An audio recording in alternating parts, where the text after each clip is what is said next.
Ula Vinaka, Talofa Lava, bonjour. Welcome everyone to this afternoon session on how to draw on nature to ensure sustainable development. I will be your host for this session today. My name is Stacey Jupiter. I work with the Wildlife Conservation Society. I'm our Melanesia Regional Director based in Suva, Fiji. And I'd like to thank AFD for organizing this session for us today. So I'm going to give some introductory remarks, and then I will be introducing the speakers for this session today, and we'll leave some time for Q&A at the end. So I love this figure that has been put together about the Sustainable Development Goals that really highlights how the environment is so critical because it forms the foundation of sustainable development. And having healthy life on land, having healthy life in the ocean, functional climate systems is really what underpins all of the other sustainable development goals that the world is working towards, like no poverty, clean water, good health and well-being. But we know that we have a lot of challenges, particularly in the Pacific region, that hamper our ability to achieve these sustainable development goals, most notably from climate change threats. And as most of you know, these are many and varied across the region.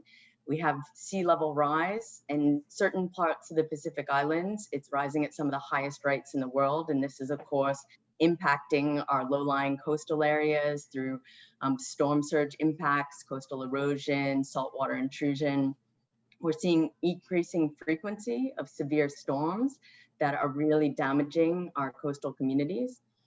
We're seeing changing rainfall patterns across the region. In some cases, we've seen severe droughts that have significant food security impacts. We're also seeing prolonged wet periods, which cause massive impacts from flooding. And we're seeing elevated air and sea surface temperature patterns. These are having impacts like increased incidence of severe coral bleaching and coral mortality that threaten food security from our coastal fisheries resources, and are also causing shifts in biodiversity patterns around the region. But we know that there's a lot of evidence that intact ecosystems can promote resilience, both by buffering these climate impacts, as well as by allowing coastal communities and island communities to adapt and recover more quickly.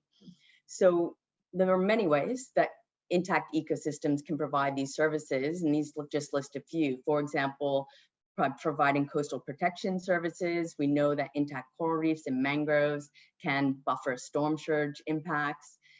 Intact wetlands provide flood mitigation services to reduce the impacts of flooding after big storms and prolonged rainfall events. Intact ecosystems also play an important role in nutrient cycling to keep our food webs healthy. And they play a critical role for carbon sequestration, contributing to climate mitigation and then ultimately adaptation benefits as well. And having these intact ecosystems are critical for providing provisioning services that support recovery, as these are where our island communities are drawing food, for example, following natural disasters.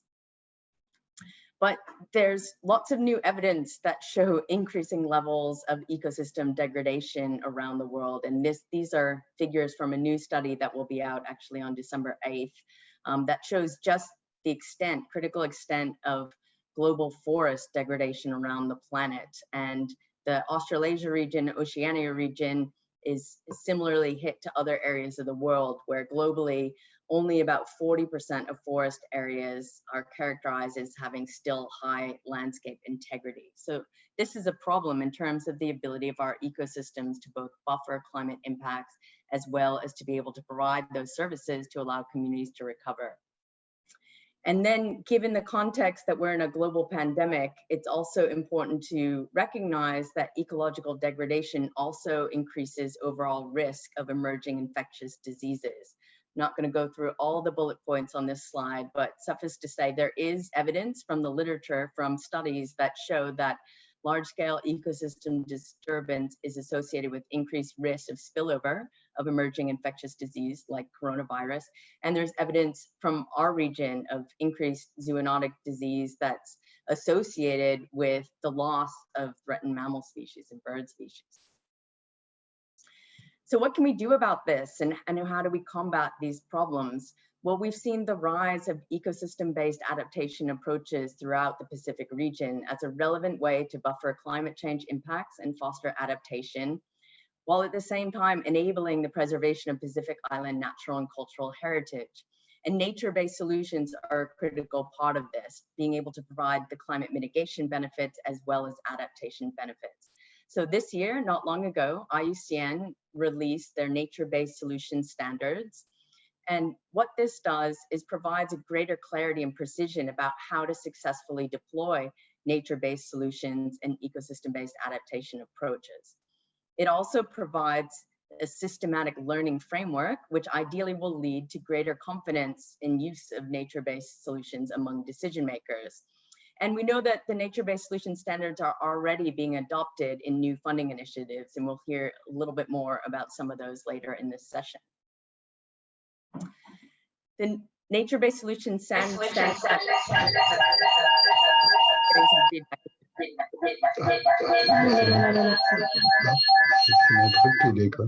well, maybe we can resolve. The nature-based solution standards criteria there are 8 criteria, as you can see listed on this slide, and each of these criteria has a set of indicators that project implementers can track through project implementation to be able to ideally achieve successful outcomes. So I'm going to stop there with my introductory remarks and just introduce our set of speakers for this session. First, we'll have Melanie Farman from SPC, and she will be presenting on ecosystem-based adaptation approaches that were used under the Rescue Project. And then we will watch a short video from the Rescue Project from Fiji.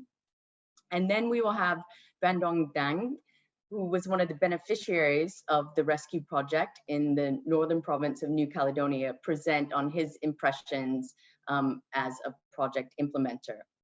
Following that, we'll have Francesca Mancini of FAO, who will talk about a new project under development with SPC and SPREP on nature-based solutions for mainstreaming agricultural practices.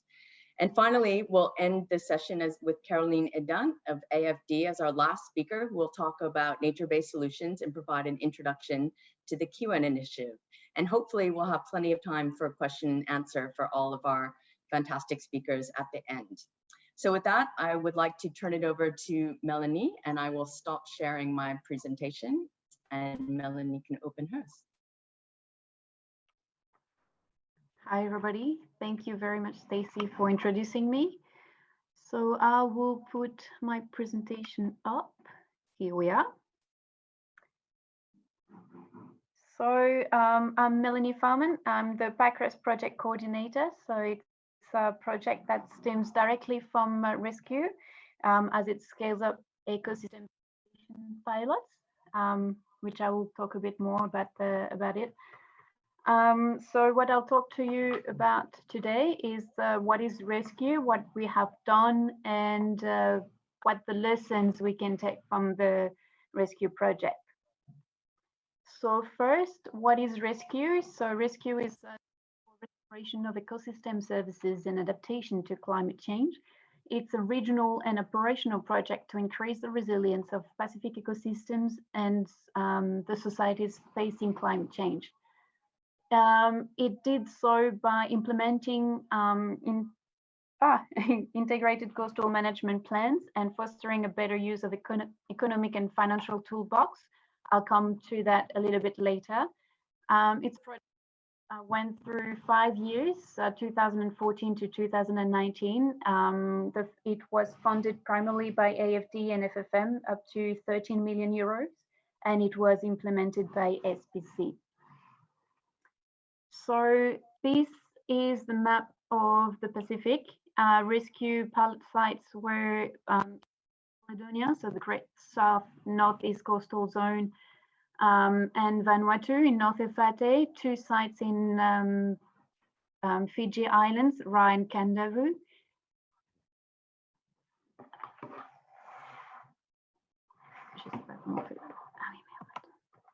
Oopsie. I have been told you cannot see my presentation, so I'll just see why.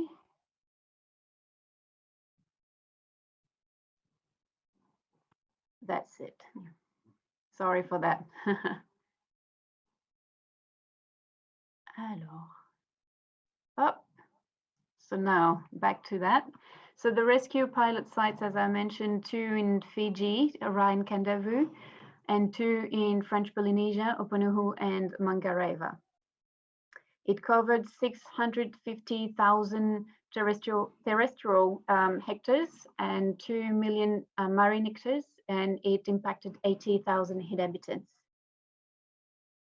So this logic behind rescue was to relieve ecosystem of non-climate, and by that we mean pollution, overexploitation, invasive alien species, and habitat destruction.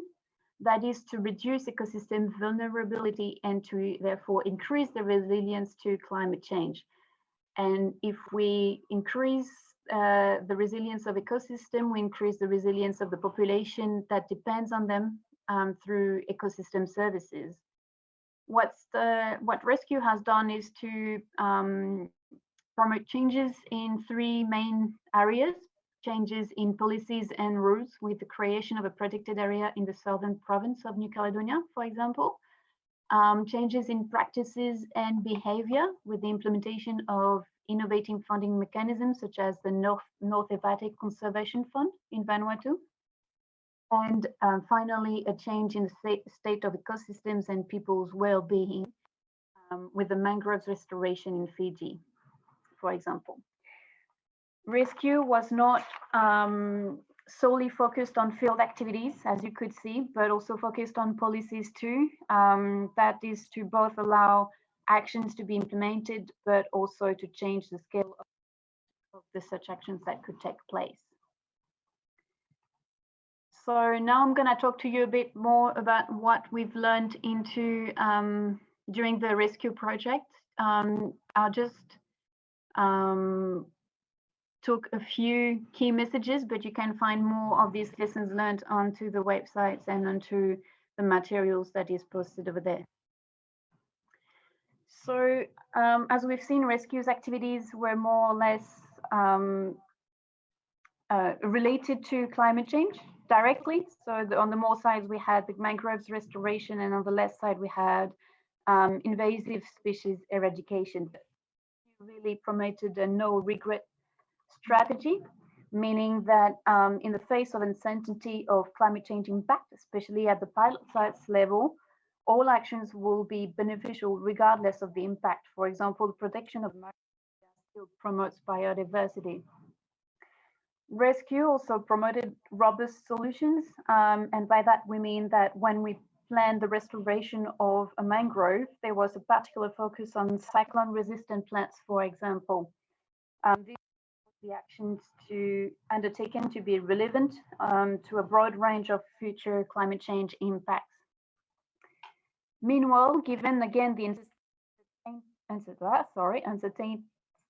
uncertainty of climate change impacts, rescue favored reversible actions such as mangrove reforestation as a of a dike, for example. Both the no regret strategy and the reversible actions are the main advantage of ecosystem-based adaptations, because one, the actions will be beneficial anyway, and second, the impacts that if the impacts are different than anticipated, they can be reversed. Because of these actions, rescue made low use of climate change science. So at the start of the project, rescue reviewed the scientific literature on climate change and its impact on each country, but the need for more refined data and prediction was not felt to implement the activities themselves. Finally, one important aspect of solution being low tech as opposed to infrastructure is the ability to involve communities, which promotes people's ownership. So nature-based solutions actually rely on a very specific social dynamic that led rescue to suggest the name of nature-based solution to be called solutions based on nature and people. Finally, there are two major aspects in rescue's approach. The first one relates to the effectiveness of increased resilience of ecosystems. And that is, for example, can marine protected area really increase the resilience of coral reef? Some studies suggest that it does, but some demonstrate that the link might be less tangible than thought. So what is the real impact of these activities?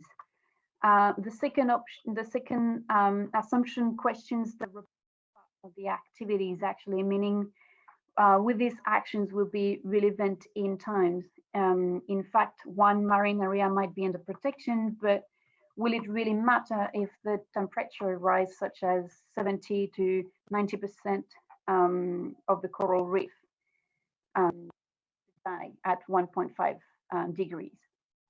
Ultimately, what this really demonstrates is that the effectiveness and the long-term relevance of nature-based solutions are truly dependent on the abilities of countries to reduce their green gas emissions.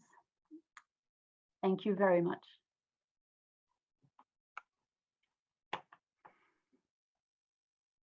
Thank you very much, Melanie. Just because we have one question that's very specific to your project, I think we'll just ask it now. There was a question from the audience. What are the current activities in North Efate, and where in North Efate is the project site?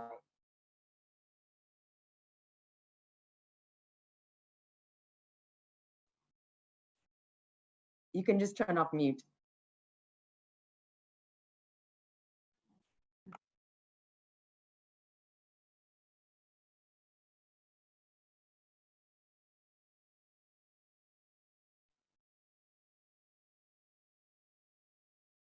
Melanie, we're having some trouble hearing you because you're on mute right now if you're trying to answer. I will note your questions because I was actually not at the, I was only at the very end of the project, so I'll just note your question and I'll come back to you after through the chat. I am muted myself. Now we're going to just watch a short video that provides a little bit of a pictorial display, visual display about the rescue project in Fiji.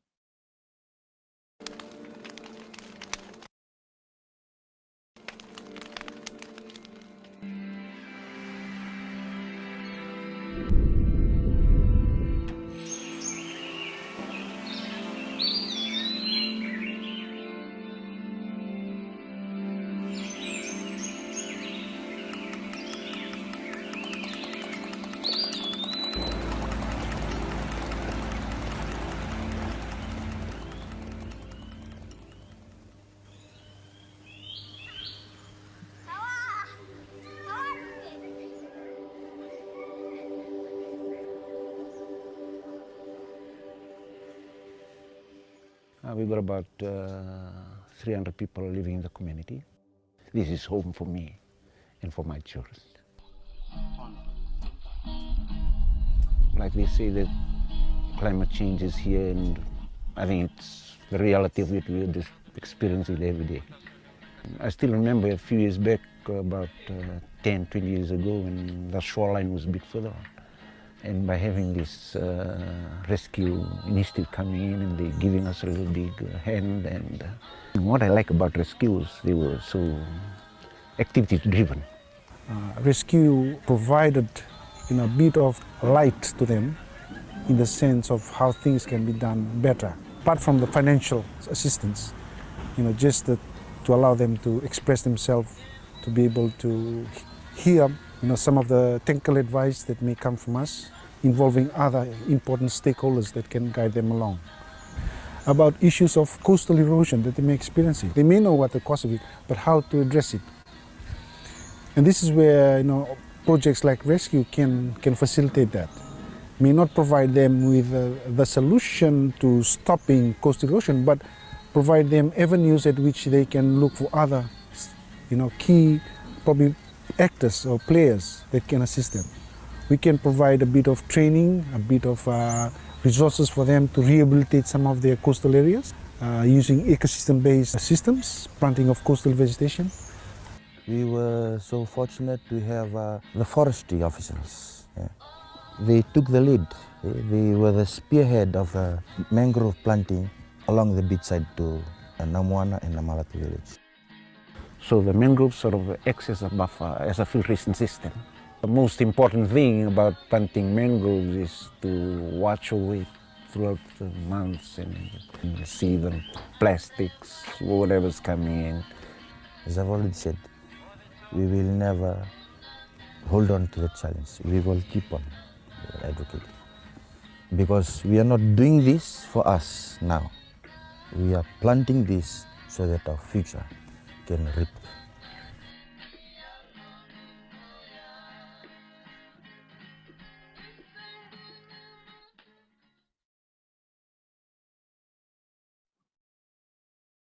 Fabulous. Thank you for queuing that up for us. And now I'd like to introduce Van Dang, who will talk to us about his perspective as a beneficiary of the rescue project activities in New Caledonia. Thank you, Van Dong.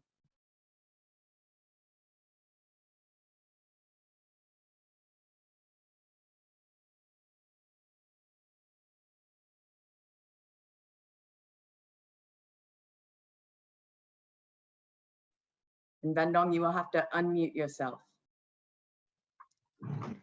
C'est bon. Ok. Vous m'entendez, Diorémy? Oui, Oui. c'est bon. Vous m'entendez? Il faut que tu mettes le son. Ah oui, je sais pas, le son, il est où là? Non, ça y est, le son, il est activé. On t'entend pas. Oui, il est activé, le son. Là, par contre, ah, c'est peut-être mon son à moi qui est... Oui, voilà, c'est ça. Ah oui, c'est ça, c'est mon son à moi qui est trop bas. Voilà. Ok. Vous m'entendez? Non, toujours pas. Ah, toujours pas. J'ai mis sur mute, hein, j'ai mis enlever le son. Donc ah Oui? We can hear you. We can hear you. Ah, ok, merci. Alors, je vais vous parler, pour ma part, hein, de quatre opérations qui se sont développées après le passage de Rescue en province Nord. La première opération, c'est à la suite du projet de gestion intégrée sur la commune de Tours, donc gestion des pressions non climatiques, hein, sur les écosystèmes. Nous avons monté un nouveau projet. Alors, il y a deux choses. Il y a un projet de recherche appliquée pour caractériser les phénomènes d'érosion sur le bassin versant de captage d'eau potable, donc qui se poursuit encore. Et le second, c'est un projet qu'on a intitulé « Reconquête de la biodiversité par la mise en valeur des terres coutumières » que nous avons soumissionné à l'Office français pour la biodiversité et qui donc a été lauréat de l'Office. Donc ce projet est en train aussi d'être implémenté sur le terrain. Le second projet, c'est l'étude sur les perspectives de valorisation de la viande de cerf sauvage issue de la chasse. Donc, c'était une étude macroéconomique.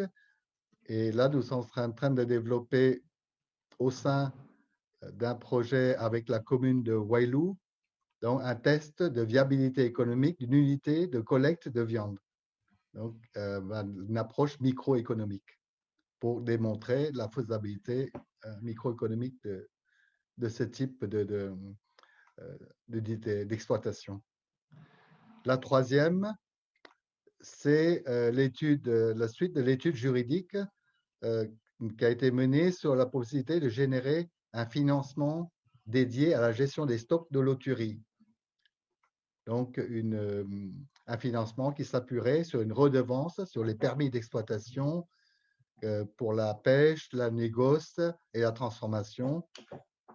Donc, ce travail a été repris par les services de la province Nord, donc qui est en train de piloter une large concertation des acteurs de la filière. Et le quatrième et dernier, donc c'est l'étude de faisabilité pour le verdissement de la fiscalité et des subventions, donc une étude à l'échelle de la Nouvelle-Calédonie. Et donc la province Nord a monté dans un mémoire de master en 2019, l'année dernière, sur les potentialités de verdissement des subventions que la province octroie dans les secteurs de l'habitat, du développement économique.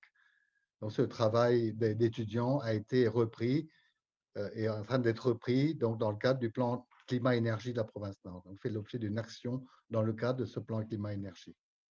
Voilà. Donc, à dire que ce sont les suites que nous pouvons qualifier de concrètes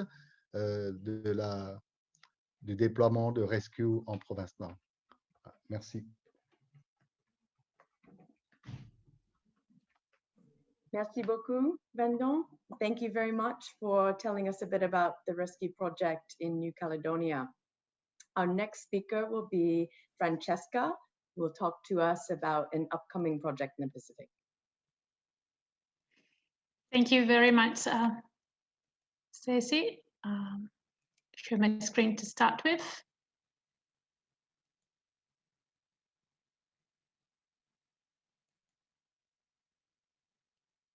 Can you see the slides?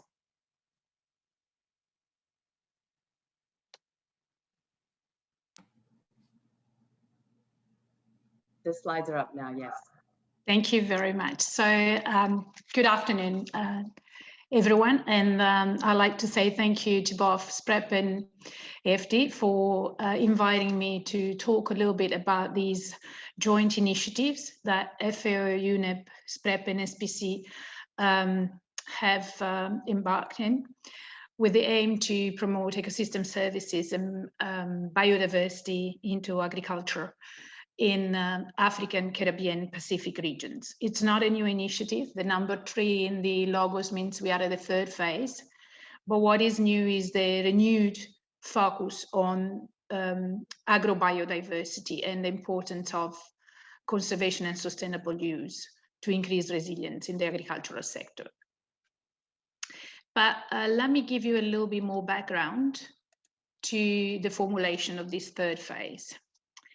Agriculture has been the mainstay of sustainable livelihood in the Pacific for centuries. Countries rely to a great extent on agriculture and on the natural ecosystems that underpin it for their economy.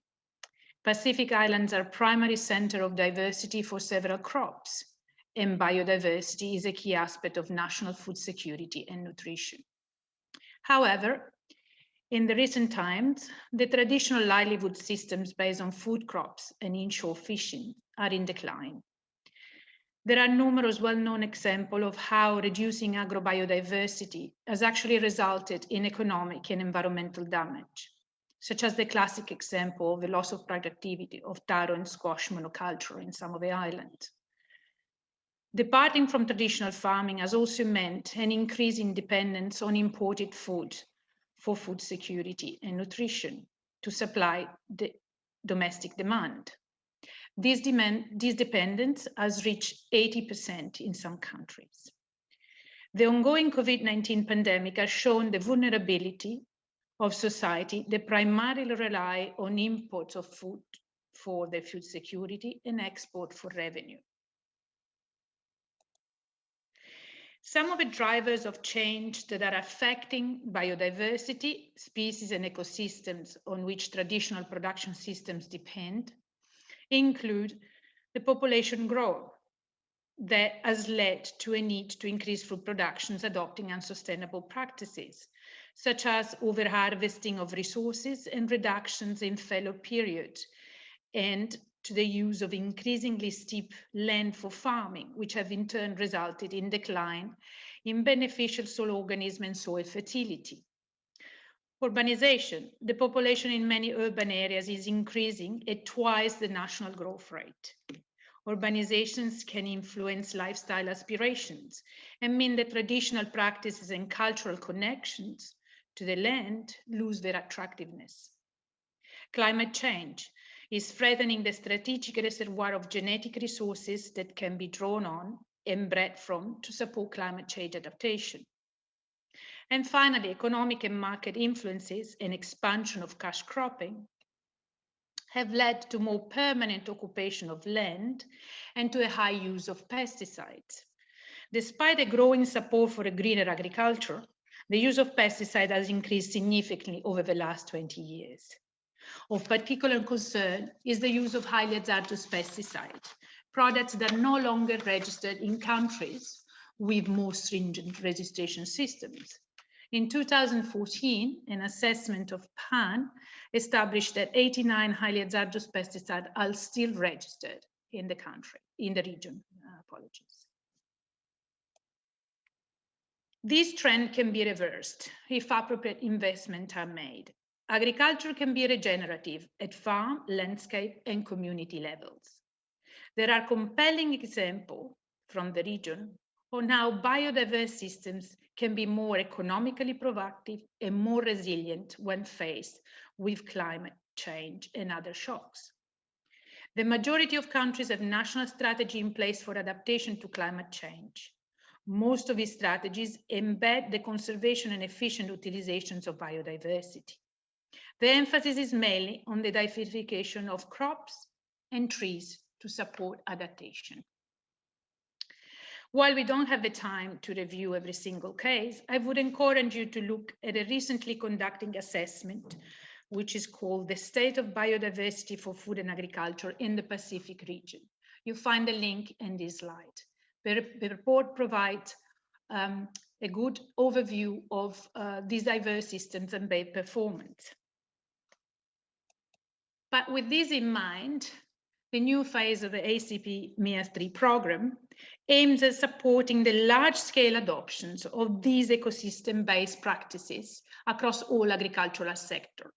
Practices that sustainably increase productivity and production, address climate change and environmental degradation at the same time. A first stock taking of these practices in the agricultural sector was conducted in the preview phase and published in the joint publication with SPP-SPREP and the Convention on Biological Diversity. Is the booklet that you can see in the slide. That booklet gathers some of the good deep knowledge and experience from experts in the regions on how to preserve and enhance ecosystem services in agriculture. Now, the program will take these and move towards implementations with a focus from local to global. Intensify action at a national level in the Solomon Islands, regional activities to scale out regional strategies for mainstreaming of biodiversity and sound chemical management in agriculture, and then an information loop to make sure that these lessons are harvested and fed into the global dialogue, such as the preparations for the COP15, which is forthcoming. A bit more specifically, what are the program priorities?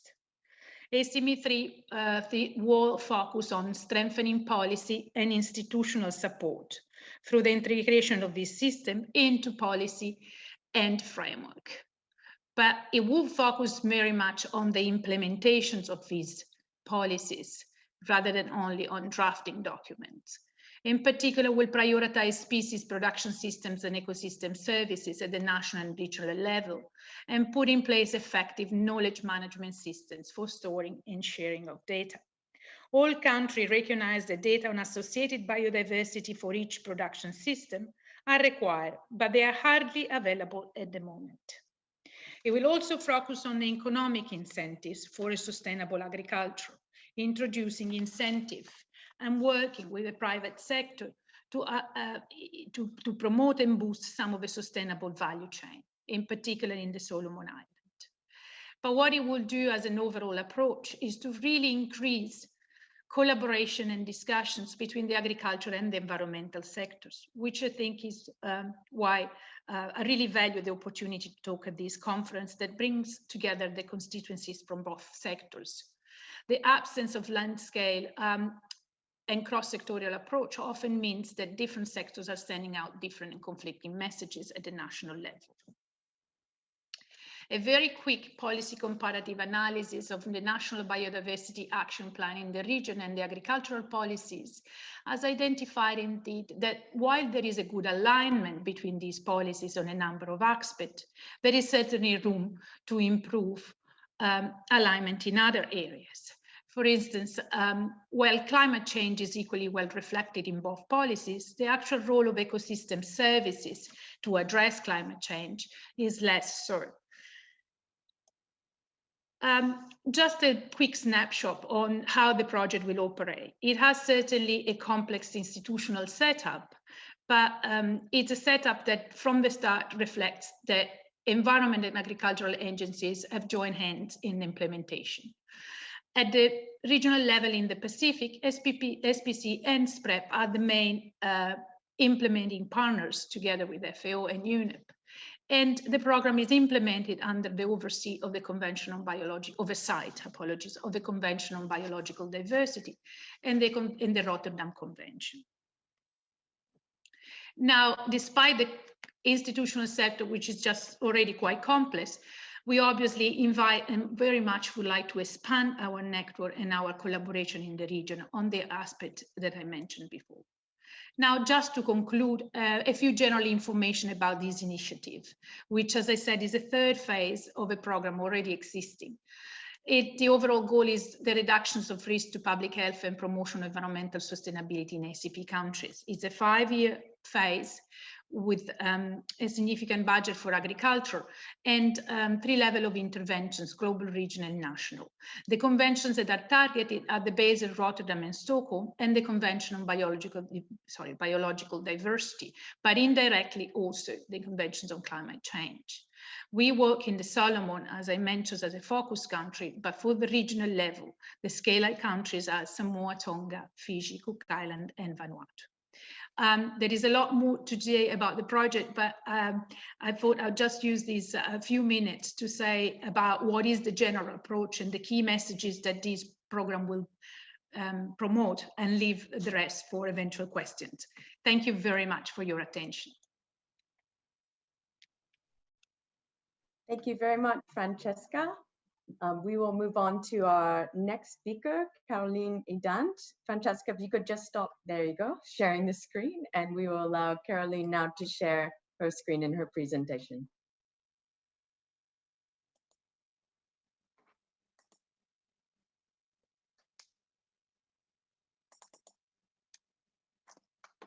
Hello, are you seeing my screen? Yes, we can. Yes, okay. Hi, hello. First, I would like to thank SPREP for organizing the conference and New Caledonia for hosting the conference, although it's a partly virtual conference. I will follow in French if it's fine for you. Mon nom est Caroline Edan, je suis en charge des sujets climat et biodiversité pour l'Agence française de développement en Nouvelle-Calédonie et pour le Pacifique. Ma présentation, je voudrais parler de la façon dont on peut promouvoir les solutions fondées sur la nature dans le Pacifique. D'abord, je voudrais dire quelques mots sur l'Agence française de développement, qui n'est souvent pas bien connue. L'Agence française de développement, nous sommes l'acteur central dans la mise en œuvre de la politique française d'aide au développement. Nous sommes à la fois une institution bancaire avec des activités bancaires et un établissement entièrement public. C'est-à-dire qu'on est 100% détenu par l'État, mais nous sommes une entité juridique et autonome distincte de l'État. Nous sommes la plus ancienne des institutions de développement au monde. Notre mission est de contribuer au progrès économique, social et environnemental des pays à revenus très faibles à intermédiaires, de réduire les inégalités et de lutter contre la pauvreté. Mais notre rôle est aussi de contribuer au développement des départements et des collectivités d'outre-mer et de la Nouvelle-Calédonie. Et en outre-mer, l'AFD est le premier partenaire financier des collectivités.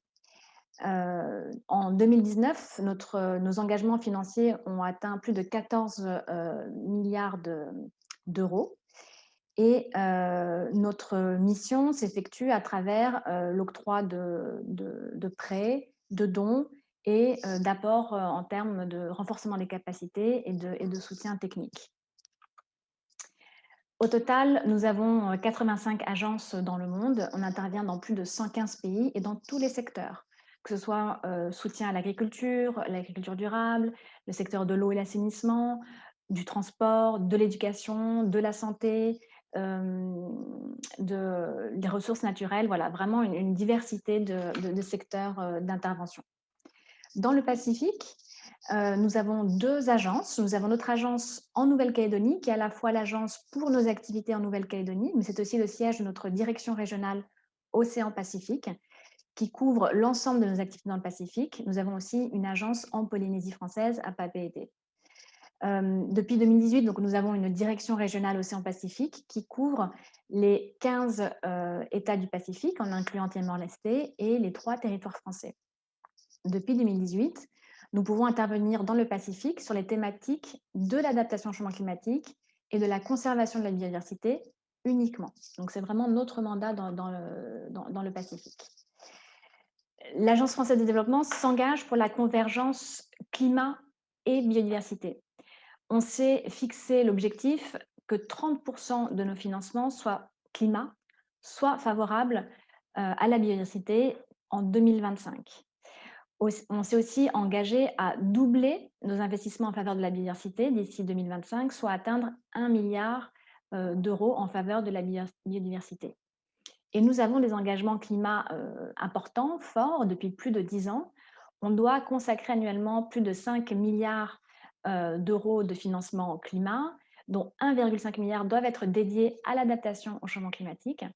Et chaque année, 50% de nos engagements doivent être accordés pour des projets ayant des co-bénéfices climat.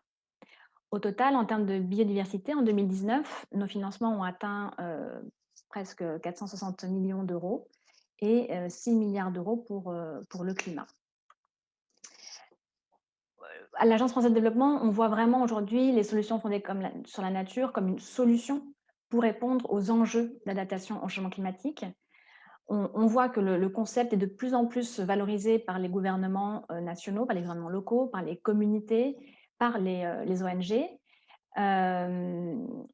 Et les précédents intervenants l'ont mentionné. Aujourd'hui, les ressources naturelles ne sont pas là simplement pour être restaurées, mais elles offrent des services pour permettre de s'adapter au changement climatique.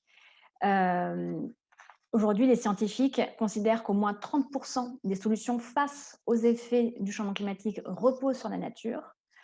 Or, à l'échelle internationale, seulement 2% de la finance climat est favorable à la biodiversité.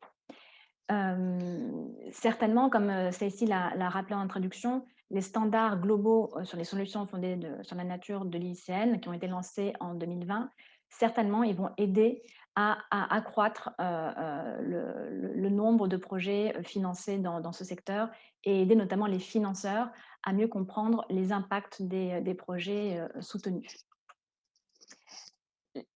Dans le Pacifique, afin de promouvoir les solutions fondées sur la nature, qui sont encore finalement peu développées, l'Agence française de développement s'est alliée à l'Union européenne, au Canada, à l'Australie et à la Nouvelle-Zélande pour lancer une nouvelle initiative qui s'appelle l'initiative Kiwa. On l'a lancée en 2020. Cette initiative vise à renforcer la résilience au changement climatique à travers la conservation de la biodiversité, donc à travers les SFN pour les écosystèmes, les communautés et les économies des îles du Pacifique. Cette initiative a été annoncée politiquement par le président français en 2017. Elle est vraiment issue d'une dynamique franco-européenne et donc on a été rejoint ensuite par l'ensemble de ces bailleurs, donc aujourd'hui 5 bailleurs, et avec comme partenaires la CPS, l'OPRE et l'IUCN. Aujourd'hui, l'initiative, c'est plus de 35 millions d'euros en subventions.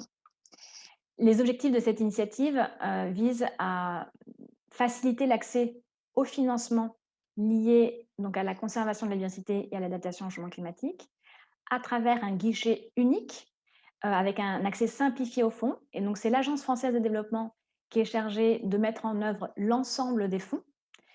L'objectif vise aussi un alignement avec les politiques régionales, nationales et locales du Pacifique. Et enfin, vise un renforcement de la coopération entre les États insulaires du Pacifique et les territoires français, parce que la spécificité de cette initiative, c'est qu'on dispose de fonds, à la fois des fonds pour l'aide au développement, pour les États du Pacifique, mais aussi pour les territoires français, et ces fonds proviennent de notre ministère des Outre-mer pour les territoires français.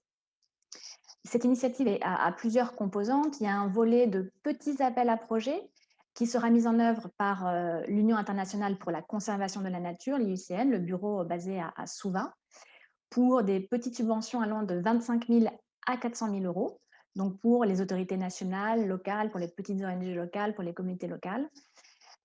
Cette composante sera lancée début 2021. Et ensuite, il y a un volet de renforcement des capacités. Là, la CPS et l'OPRE ont le rôle d'apporter un soutien à leurs États et territoires membres pour qu'ils puissent développer des projets qui seront soumis à l'initiative Kiwa. Donc, la CPS et l'OPRE vont embaucher un coordinateur de développement de projets pour aider leurs États et territoires membres. Et nous avons signé la semaine dernière, en marge du CRGA de la CPS, le 18 novembre, les conventions de financement qui lient l'AFD à l'UCN, à la CPS et au PRE. Et il y a une composante régionale de projet qui sera mise en œuvre directement par l'Agence française de développement pour des projets régionaux compris entre 1,5 et 5 millions d'euros, donc avec un aspect régional, donc il faudra qu'il y ait au moins 2 géographies qui soient concernées. Et là, les porteurs de projets, qui pourront être les autorités nationales, locales, mais aussi les ONG internationales et les organisations régionales comme la CPS et le PRE, auront l'opportunité de soumettre des projets 2 fois par an à l'occasion de la réunion du comité d'orientation stratégique de cette initiative. Et donc, c'est l'AFD à Nouméa qui est chargée de mettre en œuvre cette initiative. Les pays bénéficiaires, ce sont l'ensemble des États du Pacifique, en incluant Timor-Leste, les pays qui sont en fait éligibles à l'aide publique au développement, donc on se base sur la liste de l'OCDE, établie par l'OCDE, et les 3 territoires français, la Nouvelle-Calédonie, la Polynésie française et Wallis-et-Futuna, du fait que l'on ait des fonds du ministère des Outre-mer. En termes de prochaines étapes, l'IUCN lancera ses appels à projets début 2021.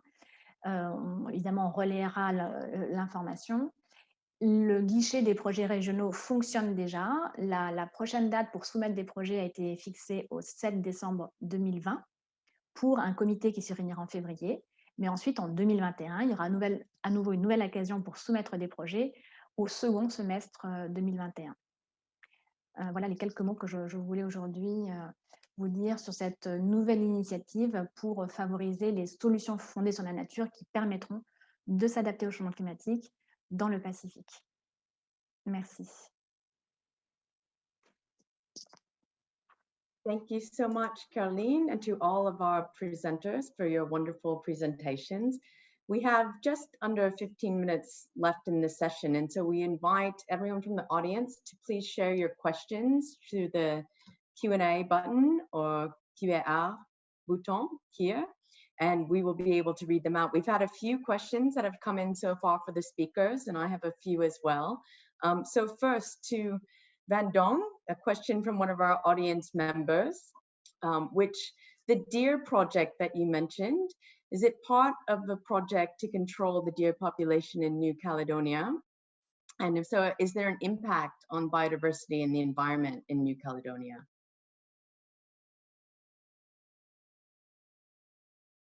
And Van Dong, you'll have to unmute.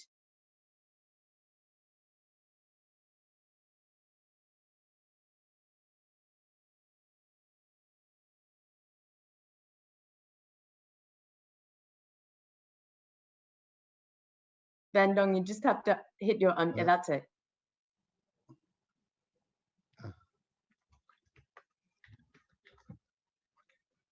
Donc je redis, c'est ça?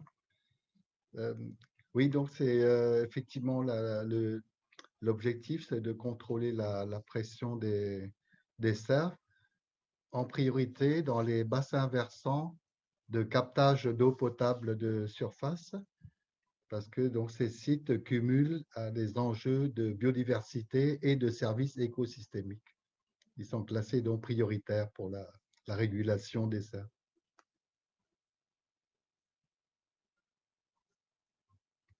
C'est où? Ah, je désactive. Thank you very much for that response. Thank you very much, Van Dong. And Melanie, a question that I have for you. I know you said you came in at the later stages of the rescue project, but what do you think, in what areas do you think that the rescue project was the most impactful?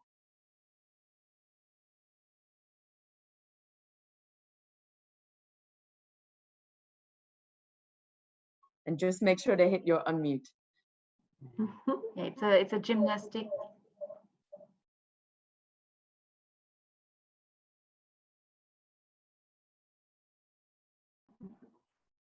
It's a gymnastic I have to get used to.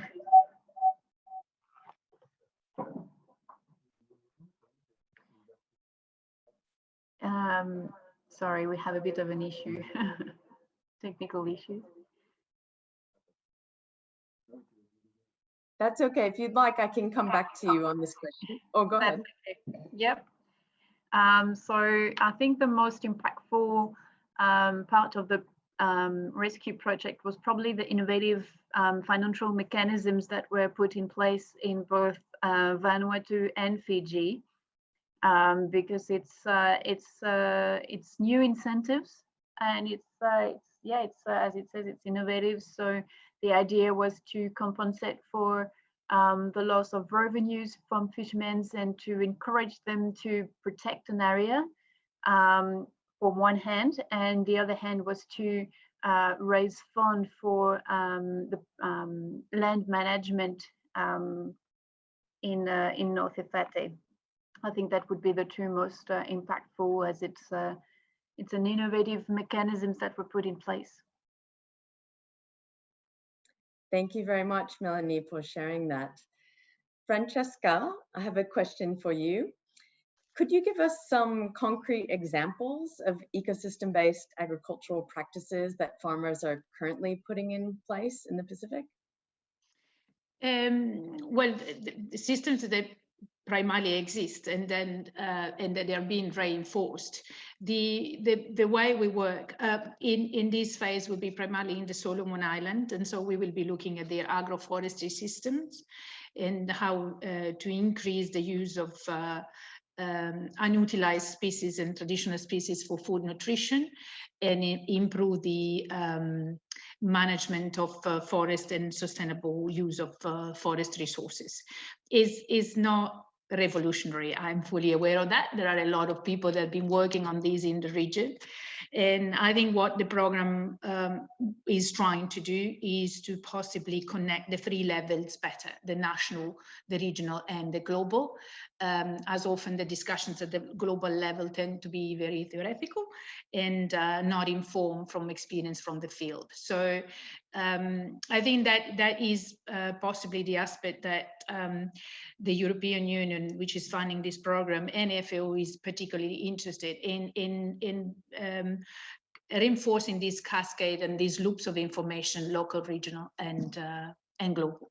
And one aspect where we have a strong emphasis is also the phasing out of some of the highly hazardous pesticides that are being used, and then obviously have a documented impact on biodiversity, soil biodiversity, but also natural enemies and a number of other organisms. On that, we are working with the pesticide registers in the region, and this is a bit innovative in that aspect, to review the type of products that are registered and look at the impact and the risk they pose to human health and environment, and possibly looking at which one can actually be phased out and replaced with more with alternative low risk options. So yes, I think that's the most, let's say, innovative part of the program in terms of this work on ecosystem services. Thank you so much for sharing that. And Caroline, for you, I'm sure that there are many members of the audience here who will be interested in developing proposals for the Kiwa initiative. Would you be able to share some information about what are some of the key criteria for evaluating those proposals, and what do you think the review committees will particularly be looking at? So what will be key for in terms of eligibility criteria is that each project will have to demonstrate first the climate impact on ecosystems and communities, and to show how the activities and the biodiversity conservation activities will help to reduce climate vulnerability. So this will be key for each project. And sometimes it's not so easy to really isolate the climate impacts. And so we need concrete information on climate impact in each countries where the project will be developed. And then a gender approach will be mandatory. So a special focus on this will be asked. And also in terms of environmental and social impact of activities. So I would say that would be the main criteria for the project. And of course, for the regional component, for the regional project component, it will be necessary to include at least 2 countries, or 1 country and 1 French territory. Fantastic, thank you. And Caroline, again, do you think that the Q initiative will take a leading role in coordinating a lot of the lessons learned coming out of the Pacific Islands region about best practices for implementing nature-based solutions? Yes, we really hope, and also what we are asking to the potential beneficiaries, that in their notes that explain also the lesson learned from previous projects, the synergy with other projects. So we really want to build upon a previous experience in the region. Fabulous. Well, if anyone from the audience has any questions, we do have a couple more minutes, but I see that there aren't any others that have come through. So I do want to take the time to just thank again all of our speakers for putting in the work to prepare for this session. I would like to especially thank Kim Lou Corneli from AFD for organizing this session, and also to the conference organizers, SPREP, New Caledonia as our host, for enabling us to put on this session. And I know that I've learned a lot in terms of the different projects that are being implemented in the past in the Pacific, and also new things to come. So again, thank you very much. Merci beaucoup. And unless anyone else has any questions, I think we can end a couple minutes early. Thank you all. Thank you. Thank you. Bye-bye.